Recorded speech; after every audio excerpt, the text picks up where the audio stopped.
మంగాదే ముందు నడిచి వెళ్తుంటే మొక్కలపై చేతులేసుకుని పరిస్థితి చేస్తున్నామండి. మంగాదేవి పాదాలు అచ్చుకుతున్నట్టుగా తామర పద్మాల మీద ముద్రలు కాబట్టి తామర పద్మాలు ఉరిపిండి మీద ముద్రలు పడుతున్నాయి. మంగాదేవి పలవరుస బాగుంది, నడపరుస బాగుంది. బాబు ఏం కావాలి మీకు? మావయ్య గారు మాకు అరివేలు మంగాదేవి చాలా బాగా నచ్చింది మావయ్య. మాకు కట్నాలు ఏమి ఇస్తారో ఒకసారి చెప్పండి మావయ్య. ఆశ్చర్యపోయాడు మేనమాహ. ఏమిటి ఇప్పుడు దాకా వీళ్ళ అమ్మాయి నచ్చితే చాలన్నారు, అమ్మాయి నచ్చిందన్నారు, కట్నాలు అడుగుతున్నారు. మన దగ్గర ఇద్దామంటే ఎర్రనేగన పైసాలే ఏమి చేయను.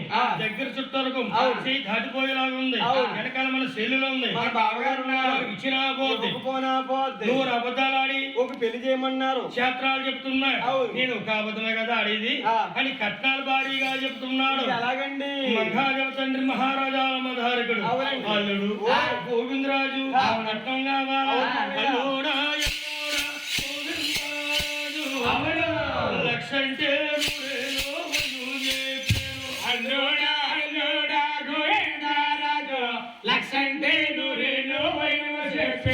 నేను మీ తమ్ముడికి ఇచ్చే కట్నం లక్ష అంటే 100,000.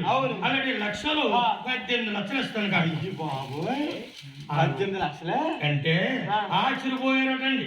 ఆ రోజుల్లో 7 ఊళ్ళు తిరిగిన ₹1,00,000 ఎవరి దగ్గర ఉండేవి కాదటండి. లక్షాడి గారు ఎక్కడ ఉండేవాడో తెలుసా? ఎలలో జమీందారి గారు, పిఠాపురం రాజు గారు, కమలేశ్వరం జమీందారి గారు, జమీర్ అన్న వాళ్ళ దగ్గర ఉండేది 1,00,000. డబ్బు అంటే గొప్ప కాబట్టి లక్ష అంటే 100,000. అలాంటి లక్షలు 18 లక్షలు కట్నం ఇస్తానన్నారు. ఆశ్చర్యపోయారు వెంకటబాబు అన్నదమ్ములు, అందరూ ఆశ్చర్యపోయారు. మరి ఈ రోజుల్లో లక్షాధికారులు ఉన్నారా? ఎవరు లేరండి.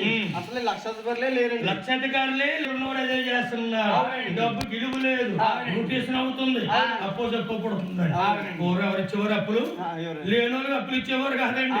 మరి అది లక్ష అంటే 100,000.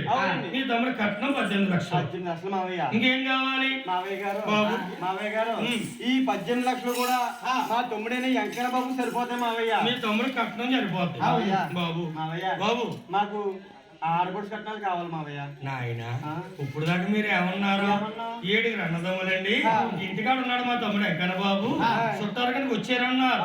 ఆడపడుచు కట్నమే అన్న మాట రాలేదు, ఆడపడుచు గొడవ తేలేదు. మీకు ఆడపడుచు ఎక్కడ ఉంది ఆయన? అవునా మావయ్య గారు, మీతో సంబంధం కలుపుకుంటున్నాం కాబట్టి మాకు ఆడపడుచు ఉండకూడదు అంటారా? ఒరే ఉండకూడదని కాదు, అసలు వెంకన్న బాబు ఆడపడుచు ఎక్కడ ఉంది? మా వెంకన్న బాబు కండి ఎరువు ఆడపడుచు ఉందండి. సొంత ఆడపడు చోటు ఎరువు ఆడపడు చోటు ఎవరు ఆవిడి? సొంత ఆడపడుచు అనుకోండి, సొంత అక్కో సొంత చెల్లో సొంత ఆడపడుచు అండి. అదే ఎరువు ఆడపడుచు అనుకోండి, పెద్దమ్మ కూతురు, పెద్దమ్మ కూతురు, బుడిబాబు కూతురు, పెద్దబాబు కూతురు. సొంత ఆడపడుచు లేకుండా ఎరువు ఆడపడుచు. సొంత ఆడపడుచు లేకుండా కట్నం మాత్రం వదులుతుంది. ఏదో ఒక ఆడపడుచు నిలబెట్టి అంటున్నారు ఆడపడుచు కట్నం గురించి. మొత్తానికి ఆడపడుచు లేకపోతే మేనత్ వచ్చేస్తుంది. ఆయన అందుకే మీకు ఆడపడుచు ఎవరు? వెంకన్న బాబుకి. బాబు కూడా ఎరువు ఆడపడుచు. ఎవరు ఆవిడి? ఎవరు అనుకున్నారు? వాడికి జరిగిపోయిన రోజుల్లోనండి కృష్ణావతారం ఎత్తాడు. కృష్ణావతారం ఎత్తినప్పుడు ఇంద్ర కేలాద్రి కొండపై వెలిసి పుట్టింది. ఇరక మరకల శక్తి, పెద్దలేగులు చేయడం, గజవాడ కనక దుర్గమ్మ. వెంకన్న బాబుకి తోబుట్టు. ఏడుగున్న వాడికి కృష్ణావతారంలో తోబుట్టు. ఆయనకే తోబుట్టు కాదండి, మన ఆంధ్రులకు అందరికీ తోబుట్టే. అది ఇంట్లోనే ఉంది, అది వీధిలోనే ఉంది, అది ఊళ్ళోనే ఉంది, అది రాష్ట్రంలోనే ఉంది, అది దేశంలోనే ఉంది. అమ్మల కన్నమ్మ, ముగ్గురమ్మల మూలకుటమ్మ ఈ భూమండలాన్ని ఆక్రమించముంది. గోవింద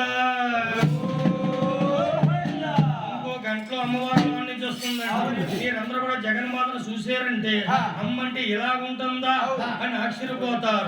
అమ్మ వచ్చేటప్పుడండి ఒక ప్రసాదం పట్టుకొస్తుంది. ఎలా వస్తుందో మాకు తెలదు, ఎలా వస్తుందో మీకు తెలదు. అమ్మవారు మన ఎదురుకుండా చేతుల్లో వేస్తుందండి ప్రసాద్. అది ఏదో మీరు చూడాలంటే అమ్మవారిని చూడాలి. అమ్మవారు అంటే నాయన అమ్మవారు దుర్గాదేవి. వెంకన్న బాబు గుళ్ళు కట్టినాకు వస్తుందండి. మన వాళ్ళు ఈ మధ్య అంటున్నారు, ఈ మధ్య దుర్గమ్మ